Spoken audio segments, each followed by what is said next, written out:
Hello friends, आज के इस लेक्चर में हम लोग बेसिक प्रोपोर्शनैलिटी थ्योरम की बात करेंगे, या उसी को नाम दिया गया, थेल्स ने नाम दिया थेल्स थ्योरम। इसका यूज जो है सिमिलर ट्रायंगल्स के लिए करते हैं। सिमिलर ट्रायंगल, समरूप त्रिभुज इसको कहा जाता है। तो इसमें जैसे हम लोग बात करें कि दो पॉलीगॉन्स हैं, बहुभुज है, वो सिमिलर कैसे हैं। तो सिमिलरिटी जानने के लिए हम लोग को दो चीजें ध्यान में रखनी पड़ती हैं कि उनका रिस्पेक्टिव एंगल जो है, कोण आपस में बराबर है, और रिस्पेक्टिव साइड्स भी जो रेशियोज हैं वो इक्वल हैं। तो रिस्पेक्टिव साइज के रेशियोज को ही हम लोग क्या कह देंगे कि वो दोनों फिगर्स, वो दोनों आकृति, वो दोनों ज्यामितीय आकृति समरूप हैं, एक जैसी हैं। तो ट्रायंगल में क्या होता है कि या तो साइड्स इक्वल हो जाए, साइड्स का रेशियो इक्वल हो जाए, या फिर उनके एंगल्स इक्वल हो जाए, तो वो दोनों समरूप होंगे, एक समान वाले होंगे, सिमिलर होंगे। तो इसके लिए ही अगर हम लोग बात करें कि थेल्स थ्योरम क्या है, बच्चों को बड़ी दिक्कत आती है जब 10th क्लास में, 10वीं क्लास में आप बच्चा है, तो इस थ्योरम से रिलेटेड प्रॉब्लम्स भी एग्जाम में अवश्य आता है और बच्चों को दिक्कत भी होती है। तो उसको देखते हुए हमने इसको लिया है कि आपको हम एक्सप्लेन कर पाए थ्योरम को। तो थ्योरम का क्या स्टेटमेंट है, if a line is drawn parallel to the base, parallel to one side of the triangle is intersecting the other two sides, then it divides the two sides in the same ratio। ये इसका statement Thales ने दिया था कि कोई triangle है, उसके किसी एक साइड के समानांतर एक लाइन खींची जाए जो उसे किसी पॉइंट डी और ई पर काटता है। तो कहता है कि ये रेशियो सेम होंगे, ये सेम रेशियो में, समान अनुपात में इनको काटता है। ये थेल्स का स्टेटमेंट था, और उसको किस तरह से प्रूफ किया उन्होंने वो जरा ध्यान देते हैं। तो किसी थ्योरम को प्रूफ करने के लिए ये 3 स्टेप्स अवश्य लिखने चाहिए। पहला स्टेप्स है गिवन। दूसरा स्टेप्स में आता है टू प्रूव, और थर्ड स्टेज जो है कंस्ट्रक्शन का है, रचना का है। गिवन में क्या होगा कि जो चीज हमारे स्टेटमेंट में दिया हुआ है, टू प्रूव, क्या हमको प्रूफ करना है, क्या सिद्ध करना है इस स्टेटमेंट के थ्रू। और तीसरी चीज है कंस्ट्रक्शन। ये हर जगह जरूरी नहीं होता है, जहां आवश्यकता होती है वहां पे हम लोग कंस्ट्रक्शन करते हैं, अदरवाइज इसकी कोई आवश्यकता नहीं है। देन आता है प्रूफ। तो इतने स्टेप्स पे जा करके हम लोग वर्क करते हैं। तो गिवन क्या है कि कोई एक ट्रायंगल दिया गया है, गिवन देखते हैं, ए ट्रायंगल एबीसी दिया गया है। इस ट्रायंगल में ट्रायंगल एबीसी दिया गया है, जिसमें हमने ये ले लिया कि ये जो साइड बीसी है इस और डीई पैरेलल है, in which DE is parallel to BC, और D and E are intersecting point on AB and AC। इसका इंटरसेक्शन पॉइंट है इन दो जगहों पे। प्रूफ क्या करना है कि ये रेशियो और ये रेशियो इसके जो है सेम रेशियोज में ये वैल्यूज दी गई हैं, ये हमें प्रूफ करना है। एडी और DB, AD DB is equal to AE and EC, ये दो वैल्यूज आती हैं। इसके साथ कॉर्लोरी भी बन जाता है कि इस पूरे लेंथ के रिस्पेक्ट में इसकी बात करें या पूरे लेंथ के रिस्पेक्ट में एडी की बात हो तो कॉर्लोरी भी दो और बन जाती है, जो हम लोग आगे आगे प्रूफ कर लेंगे कि वो कॉर्लोरी क्या है।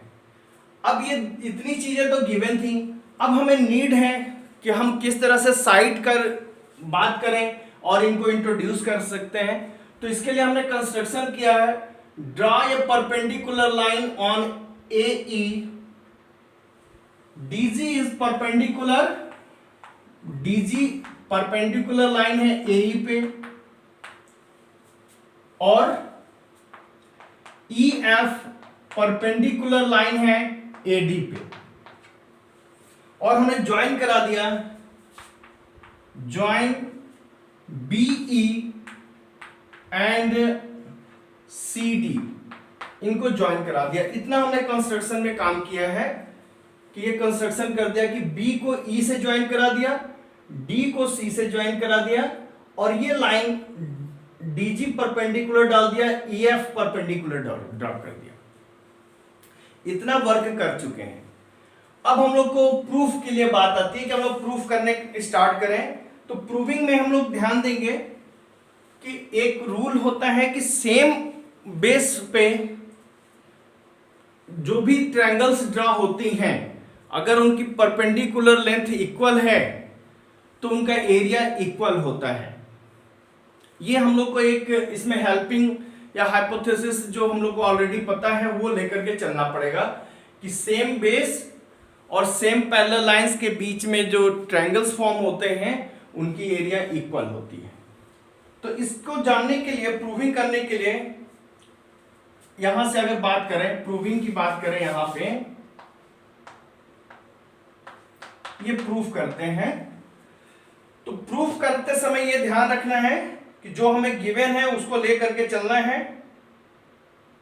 अब बात करते हैं area of triangle ADE, area of triangle ADE, इसकी एरिया की बात करते हैं।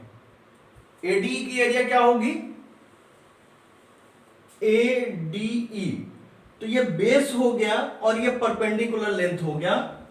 Area of this is equal to 1/2 base into height, height is EF, ये आ गया।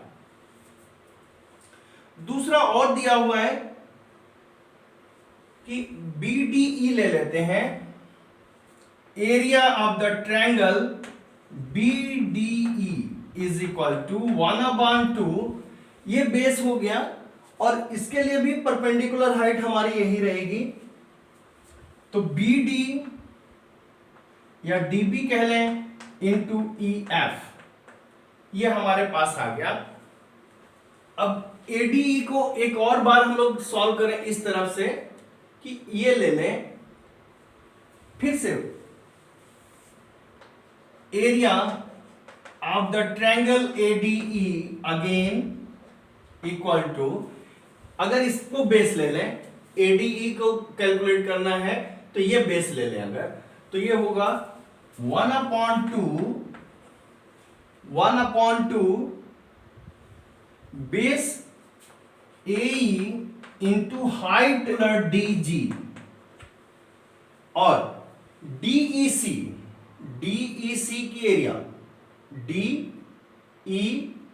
एंड C, दिस ट्रायंगल, इसके एरिया के लिए भी परपेंडिकुलर ही होगा, तो BC मल्टीप्लाई बाय DG, ये बस इतने की जरूरत है। अब इनका रेशियो अगर हम लोग निकाल लेते हैं, ADE और ADE की एरिया सेम है तो इनका रेशियो ले लें, और DCE तो ये सेम पैरेलल लाइंस के बीच में परपेंडिकुलर है और ये इक्वल है।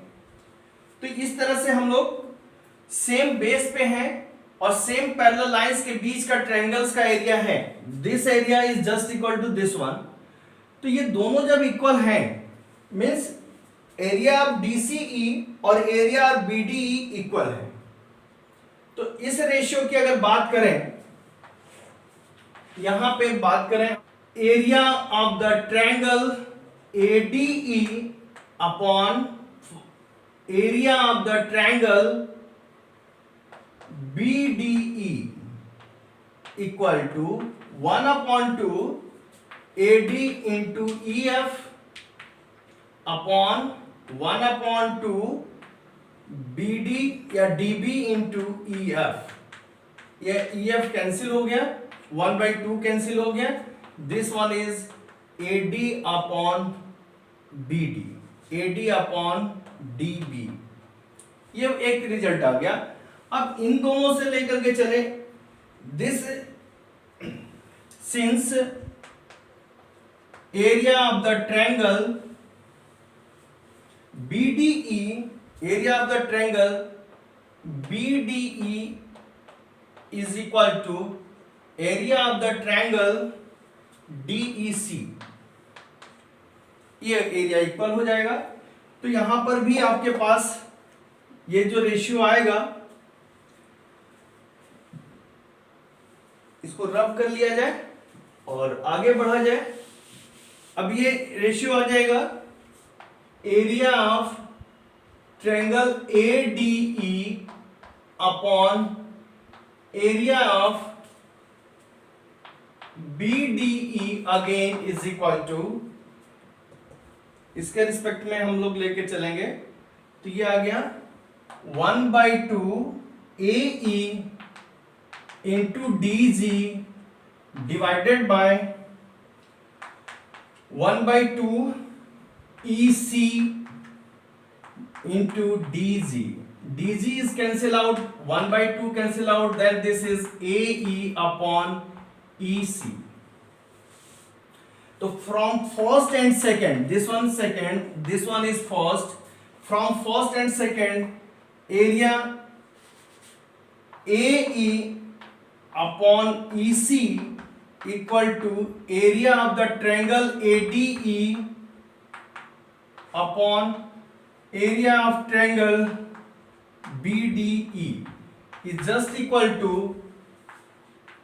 AD upon DB, AD upon DB। From here we get AE upon EC is equal to AD upon DB, AD upon DB। ये हमारा प्रूफ हो गया जो हमें प्रूफ करना था।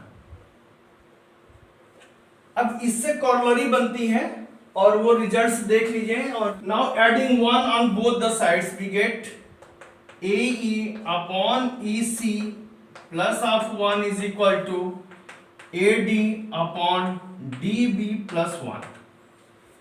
एलसीएम ले लेते हैं तो ये आएगा AE plus EC upon EC equal to AD plus DB upon DB। अब देखिए AE plus EC, AE plus EC is equal to AC। तो यहां से रिजल्ट आ गया AC upon EC equal to AD plus DB, AD plus of DB is equal to AB, AB upon DB। तो ये आपके पास रिजल्ट है। तो इस तरह से बहुत ढेर सारे कॉर्नरी भी हम लोग बना सकते हैं। ये कॉर्नरी का एक रिजल्ट है। तो हम लोग और अच्छा इस पे कई क्वेश्चंस बन सकते हैं। इनके थ्रू जो है एक बहुत अच्छी बात है कि दो सिमिलर ट्रायंगल के लिए जो कंपटीशन में एग्जाम में पूछा जाता है कि दो सिमिलर ट्रायंगल के लिए कोई भी हो, एनी टू सिमिलर ट्रायंगल, अगर हम लोग मान लें triangle PQR upon area of the triangle ABC कोई है, तो इसमें पर्टिकुलर साइड्स का जो रेशियोज हैं उनका स्क्वायर जो होगा वो हमारे लिए याद रखना है कि वो स्क्वायर्स के एरिया जो दिए गए हैं उनका रेशियो होता है। Means PQ square upon AB square just equal to QR square upon BC square is just equal to PR square upon AC square equal to perimeter square upon perimeter square. ये भी होता है, perimeter का सम का square भी ratio area का ratio के equal होता है। तो इस तरह से हम लोग ध्यान में रखेंगे और ये हम लोग रिजल्ट्स कॉम्पिटिटिव एग्जाम्स में यूज होते हैं। तो हम लोग नेक्स्ट वीडियो में फिर किसी थ्योरम के साथ मिलेंगे और भी देखते जाते हैं जो कुछ आएगा। ये 10th क्लास में यूज होता है और कॉम्पिटिटिव एग्जाम्स में इसका बहुत अहम रोल है। चलिए एंजॉय करिए मैथमेटिक्स को। Thank you.